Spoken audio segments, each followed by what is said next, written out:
La Bible dit dans Ésaïe, chapitre 1, et les versets 1 et 2, prophétie d'Ésaïe, fils d'Amoz, sur Juda et Jérusalem, au temps d'Ozias, de Jotham, d'Akaz, d'Ézéchias, roi de Juda. Cieux, écoutez, terre, prête l'oreille, car l'Éternel parle. J'ai nourri et élevé des enfants, mais ils se sont révoltés contre moi. Prions. Merci Seigneur pour la vérité que tu nous donnes dans ta parole. Aide-nous à comprendre et mettre en pratique. Pardonne nos péchés et aide-nous à faire mieux pour te servir. Dans ton nom, je te prie, Jésus. Amen. Le prophète dit qu'il a un message pour la terre et les cieux. Un message de Dieu. Si Dieu parle, si tu as écouté sa voix, si tu as appris quelque chose de Dieu, il faut le dire aux autres. Ça, c'est un prophète. Un prophète est quelqu'un qui obtient un message de Dieu et qui le donne aux autres. Et ce que Dieu a fait avec Ésaïe, il l'a fait avec beaucoup. La source de la Bible, c'est Dieu. Quelques hommes ont écrit les mots de Dieu. Et parce que Dieu parle. Dieu se manifeste. Il se manifeste par des paroles. Jésus lui-même est appelé la parole de Dieu dans l'Évangile selon Jean, chapitre 1, et le verset 1. Au commencement était la parole. Et la parole était avec Dieu. Et la parole était Dieu. Dieu se manifeste par des paroles. Si vous avez le Saint-Esprit en vous, parce que vous avez reçu Jésus-Christ, vous allez pouvoir comprendre les paroles de Dieu. Si vous n'avez pas le Saint-Esprit, vous n'allez pas pouvoir comprendre. C'est pourquoi les fausses religions utilisent la Bible, mais ne comprennent pas, n'enseignent pas la vérité. Ils peuvent citer la Bible et au même instant enseigner les choses qui ne sont pas vraies, qui ne sont pas de Dieu. L'Éternel parle. Écoutez, terre. La volonté de Dieu est que tous entendent la parole de Dieu. Et nous, les croyants, nous avons la responsabilité de le dire. Citer la Bible, parler de la Bible, rendre notre témoignage, faire la même œuvre qu'Ésaïe a fait. Annoncer la vérité. Le bœuf connaît son possesseur et l'âne la crèche de son maître. Israël ne connaît rien. Mon peuple n'a point d'intelligence. Les animaux de la terre connaissent leur vie, connaissent pourquoi ils existent et ils le font. Mais les êtres humains, les croyants, dans ce cas-là, ce sont des enfants d'Israël, mais ça symbolise les croyants de nos jours, qui est fait des juifs et des non-juifs, tous ceux qui croient en Jésus. Nous sommes des croyants parce que c'est Dieu qui nous a appelés, qui nous a choisis, qui a travaillé dans nos vies et dans nos cœurs. Et il a travaillé pendant des années dans les vies de quelques-uns de nous pour nous préparer, pour nous emmener à Jésus et être sauvés. Et puis, il nous a enseigné, il nous a bénis, il nous a pardonné tous les jours, il nous a guidés. Et le résultat, Israël ne connaît rien. Ils ont oublié tout ce que Dieu a fait pour eux. Ils ont oublié la vérité de la parole de Dieu. Et ils ne servent plus Dieu. Ils s'éloignent de Dieu. Ça arrive. Dans les derniers temps, quelques-uns s'éloigneront du Seigneur. Et c'est quelque chose qui se passe aujourd'hui. Il y a des gens qui ont commencé à suivre Jésus par la foi, mais quelque chose est arrivé. Et ils s'éloignent de lui, ils ne veulent plus le servir, ils ne veulent plus le chercher, ils ne veulent plus marcher avec lui.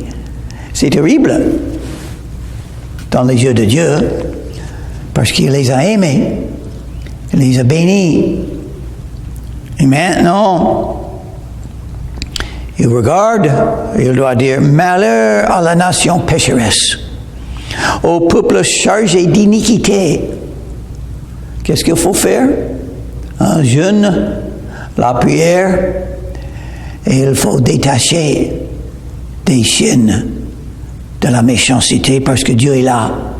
Et Dieu est saint, il n'aime pas le péché. À la race des méchants, aux enfants corrompus, ils ont abandonné l'Éternel, ils ont méprisé le Saint d'Israël. Ils se sont retirés en arrière. Il faut aller en devant, il faut suivre Jésus.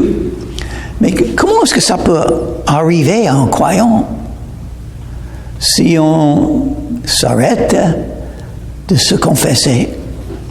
La chair est toujours là, avec toutes ses convoitises.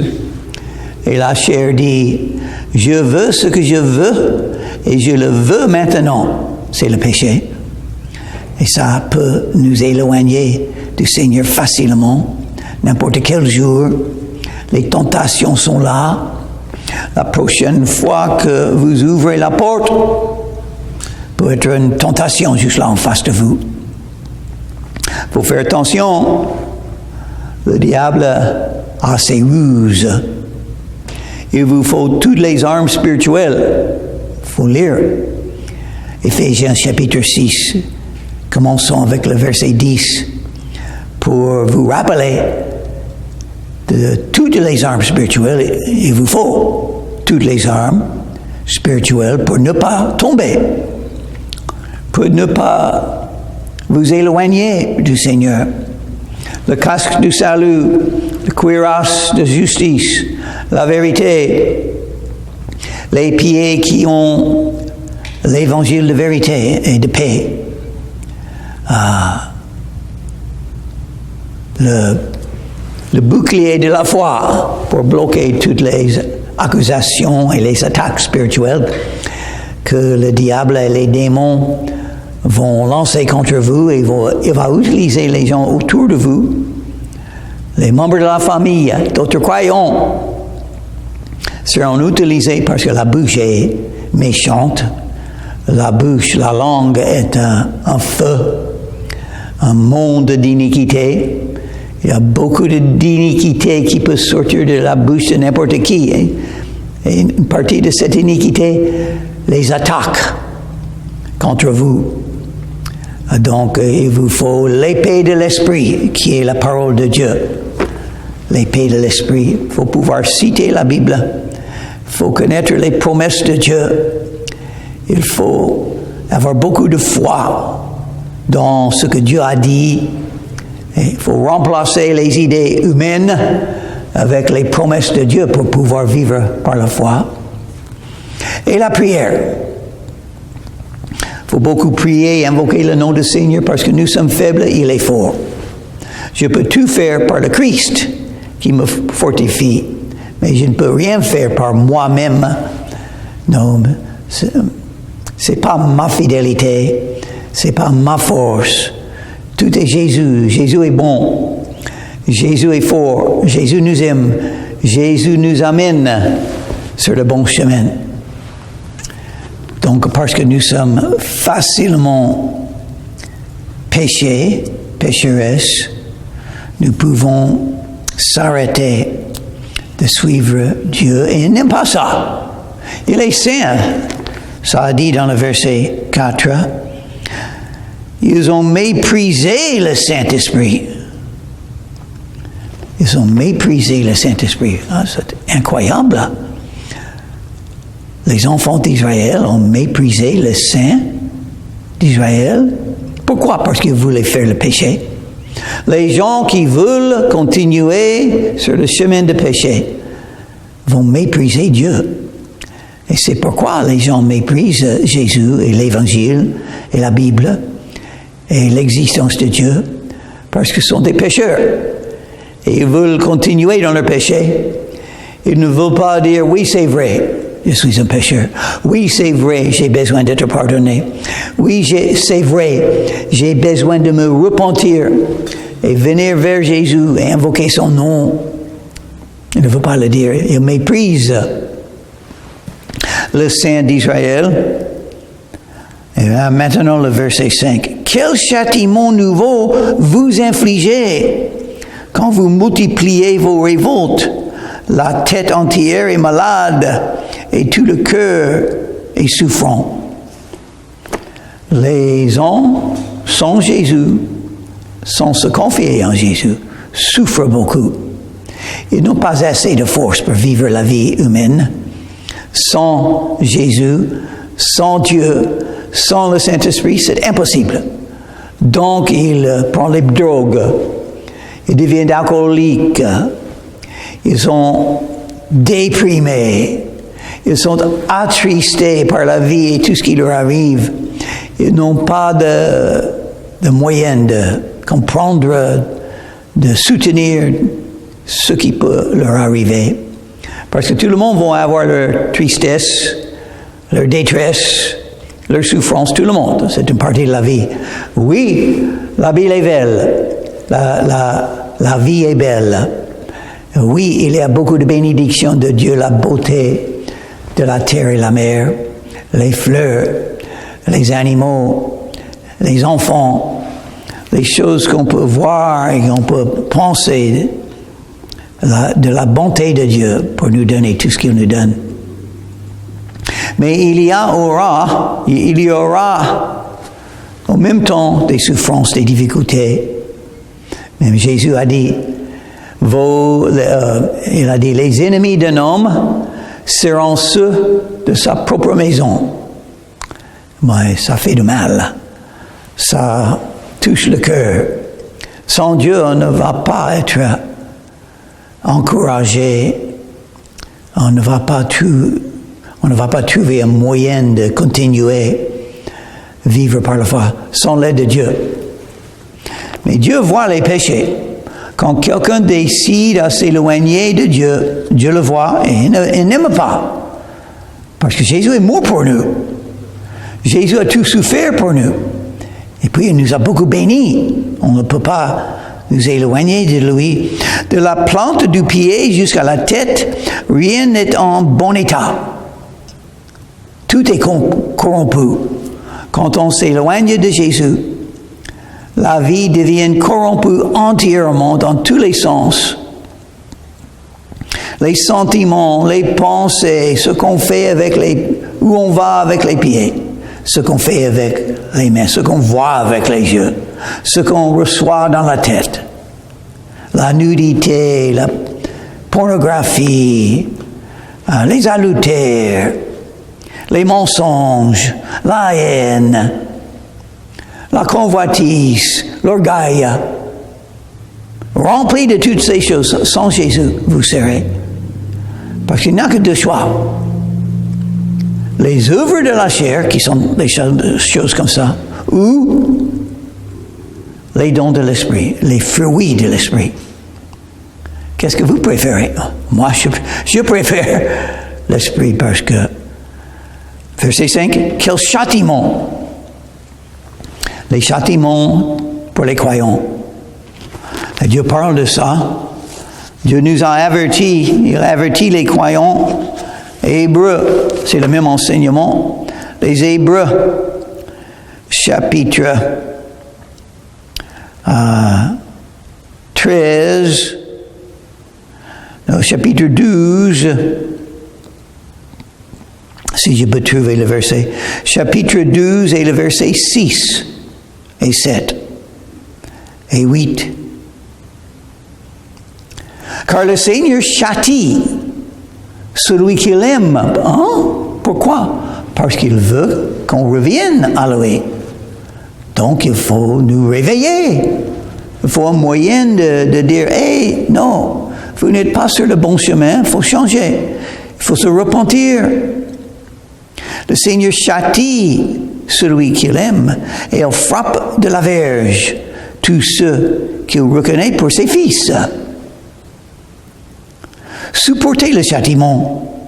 C'est comme des fils que Dieu vous traite, car quel est le fils qu'un père ne châtie pas, s'il est un bon père qui aime son fils? Mais si vous êtes exempt du châtiment auquel tous ont part, tous les croyants, vous êtes donc des enfants illégitimes et non des fils. Des fois, on pose des questions. Alors, si quelqu'un vient à Jésus et devenir un croyant, il est sauvé maintenant, est-ce qu'il peut perdre son salut? Qu'est-ce qui va arriver à quelqu'un qui commence à suivre Jésus par la vraie foi en Jésus, mais qui s'arrête, qui s'éloigne de Jésus après? Qu'est-ce qui va arriver à cette personne? Les châtiments. Oui, mais s'il n'a pas de châtiment, oh, ça c'est la preuve qu'il n'était pas un vrai croyant. Dieu châtie ce qui lui appartient, mais le châtiment, c'est pas bon, le châtiment, ça, c'est dur. Ça fait du mal. Ça nous donne des douleurs, des maladies même. Des châtiments. Mais heureusement, il y a un moyen pour les croyants d'éviter des châtiments parce que Dieu ne veut pas nous châtier et les châtiments sont pour nous réveiller. Comment éviter les châtiments si vous êtes un croyant? C'est bien à connaître, c'est important d'en connaître à mon avis.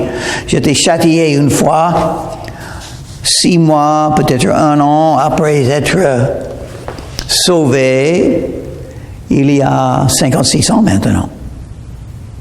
Il y a 55 ans, j'ai été châtié par le Seigneur. Je ne voulais plus le servir. Je ne voulais plus le suivre. Je n'aimais pas la situation que le Seigneur m'a donnée. Plus tard, j'ai vu que j'étais beaucoup béni. Quand j'étais dans la marine américaine, beaucoup béni. Les amis croyants, le Seigneur m'a guidé ma vie. Les choses que j'ai apprises, les choses spirituelles. Quel temps merveilleux pour moi, les 4 ans que j'étais dans la marine américaine. Et même à ce jour, je bénéficie de tout ce que le Seigneur m'a enseigné. Mais au début, je pensais, c'est horrible. Je suis sur un bateau, je lave les vaisselles, je suis comme un esclave, je n'aime pas ça. Dieu ne m'a pas béni, je ne vais pas le suivre. Il m'a châtié. Un jour, j'ai tombé en jouant au basket. Je suis tombé. Oh, la douleur, le mal. Et l'instant que je suis tombé, je savais, c'était la main du Seigneur qui me châtie. Donc, je suis revenu à lui dans mon cœur. Et j'ai recommencé à le suivre. Maintenant, je sais, j'ai appris de ça. Je peux éviter les châtiments. Je vais lire comment. En Corinthiens, chapitre 11,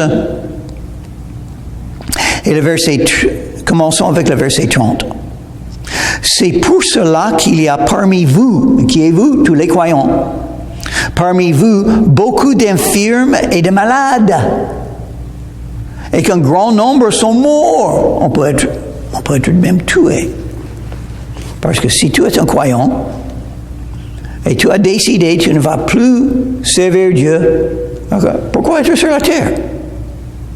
C'est mieux d'aller dans le royaume des cieux, vous allez perdre les couronnes que Dieu voulait vous donner. Vous allez perdre les portes ouvertes pour le servir, pour faire son œuvre.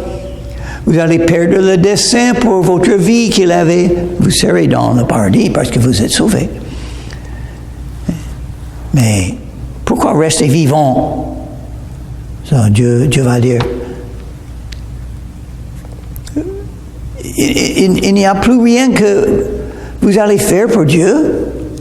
Donc, Dieu peut vous prendre, peut ôter la vie. Parce qu'il décide qui va rester vivant et il décide qui va quitter la terre. Un grand nombre sont morts. Beaucoup de croyants sont morts parce qu'ils se sont arrêtés, sont révoltés contre Dieu. Si nous nous jugions nous-mêmes, nous ne serions pas jugés. Voilà la clé. Il faut s'examiner, il faut se juger, il faut dire, ah, je viens de penser quelque chose qui est un péché, je viens de dire quelque chose qui était un péché. Pardonne-moi, Jésus, je reviens à toi, pardonne-moi, afin que je puisse continuer à te suivre, Jésus. Comme ça, vous ne serez pas jugés, parce que vous vous jugez. Vous évitez le châtiment et vous restez en communion avec Jésus malgré vos fautes. Mais quand nous sommes jugés, si vous ne faites pas ça, quand nous sommes jugés, nous sommes châtiés par le Seigneur afin que nous ne soyons pas condamnés avec le monde. Et si vous n'êtes pas châtiés, selon la Bible, vous êtes illégitime, vous n'êtes pas un vrai croyant. Mais, 1 Jean chapitre 1 verset 9 va avec, un verset que j'aime beaucoup, parce qu'il me faut ce verset chaque jour.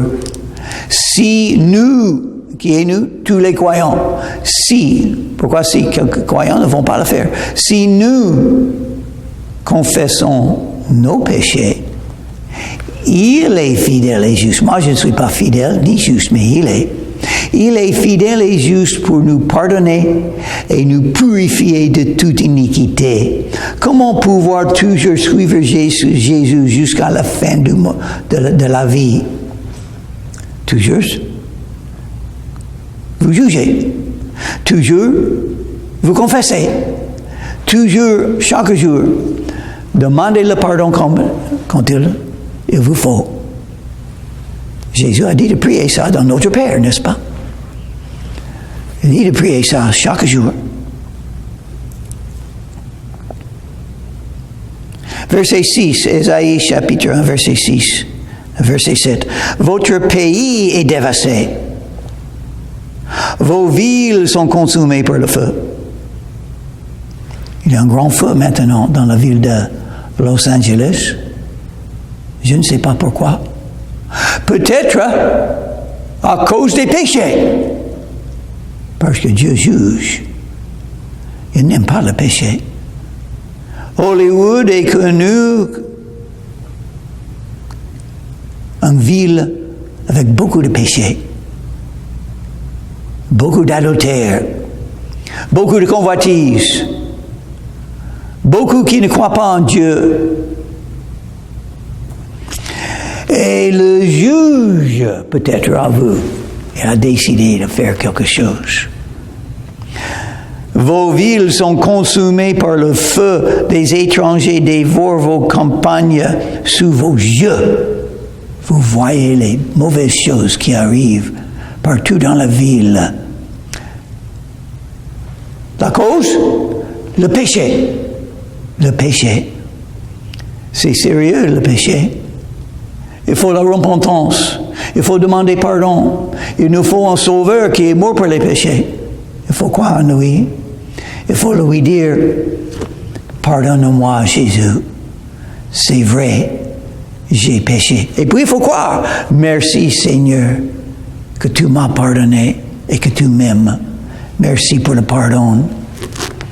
Donc, c'est pas étonnant que Jésus a dit à ses disciples, quand il les a envoyés, de prêcher l'évangile, le message, repentez-vous, car le royaume des cieux est proche. Repentez-vous. La repentance, un changement d'avis. Vous êtes en train de suivre un chemin qui est un chemin de péché, un chemin de rébellion contre Dieu, un chemin sans foi en Dieu. La repentance, on dit, non, c'est pas bon, mon chemin. Je vais changer de chemin, je vais venir à Jésus, croire en lui, demander le pardon et commencer à le suivre. Ça, c'est la repentance. Il vous faut la repentance, sinon, vous allez périr. C'est le message de la Bible. Parce que Dieu est saint, il n'aime pas le péché, mais il vous aime, il vous donne la possibilité d'être pardonné si vous venez à Jésus. Donc ça c'est l'appel, ça c'est le message. Venez à Jésus et vous serez pardonné. Sinon, vous serez jugé le jour du jugement. Et c'est Dieu qui décide quand ce jugement doit venir dans votre vie. Ils ravagent et détruisent comme des barbares. Et la fille de Sion est restée comme une cabane dans une vigne, comme une hutte dans un champ de concombre, comme une ville épargnée. Si l'Éternel des armées ne nous avait conservé un faible reste, nous serions comme Sodome, nous ressemblerions à Gomorrhe. Et qu'est-ce qui est arrivé à Sodome et Gomorrhe? Des villes remplies de péchés de toutes sortes, d'adultère, d'impudicité. Qu'est-ce qui leur est arrivé? Un feu est venu du ciel et les a dévorés. Dans un instant, ils ne sont plus là. Ils ne sont plus là. Oui, mais Jérusalem est toujours là. Oui, parce que Dieu a laissé un reste. Dieu a un dessein pour Jérusalem, pour Israël, pour les croyants. Donc, malgré ces châtiments, il va accomplir son dessein. Donc, le livre d'Ésaïe commence avec cet avertissement de la colère de Dieu, du jugement de Dieu, de le besoin de la repentance. Mais il y aura des grandes promesses données dans cette prophétie que Dieu a donnée à Ésaïe, du fait que Dieu va sauver.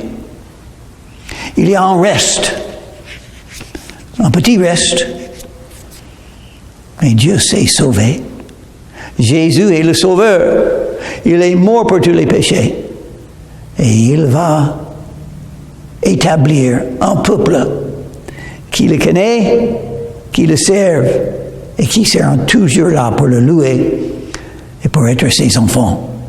Ou le livre d'Ésaïe, c'est étonnant, c'est très bien. Mais il faut faire attention. Pour entrer dans les promesses, il faut croire. Il faut se repentir et venir à Jésus. Si vous n'êtes pas un vrai croyant en Jésus, vous pouvez venir à lui aujourd'hui et vous pouvez invoquer le nom de Jésus et il vous sauvera de vos péchés. Prions. Merci Seigneur, sauve les hommes, appelle les croyants à faire ton œuvre, afin que nous puissions annoncer l'Évangile pour glorifier ton nom et pour faire ta volonté. Dans ton nom, je te prie Jésus. Amen.